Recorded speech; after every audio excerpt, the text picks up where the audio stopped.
Anisany mampiena ny tany ankizy tsy tonga ny an-tsekoly ny fananana kopia na sorom-piankohonana. Izany indrindra no nanosika ireto kambana eo anivon'ny Soroptimiste International Club de Toliara ka ankizy 80 mahery no nisitraka izany. Teto amin'ny fokontany Betaindambo. Ho an'ny ankizy 70 zay tsy nanana kopia satria ireo zazareo rehefa nala CEP sahirana raha tsy manana kopia saram-piankonana. Dia nitondra koa zahay zany zanakazo ho ambolena amin'ny sisiny tany misy ny sekoly ity. Zanakazo 12 moa nentina io fa ho fenona tsikelikely zany mba maritana an'ity tany ity sy mba hanome aloka eto amin'ity toerana ity.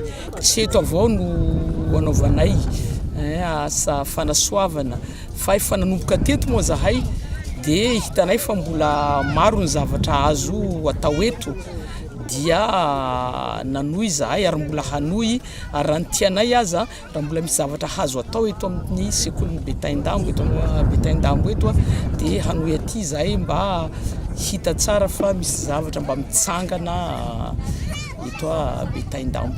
Fa nirenereto mpikambana ny hanova ity tanàna ity ho toerana mahafinaritra amin'ny maha fikambanam-behivavy azy ireo dia voninkazo sy volofihinam-boa no eretreretin'izy ireo hatao eto mba ho fanevany ity sekoly izay avy amin'ny fikambanana ihany.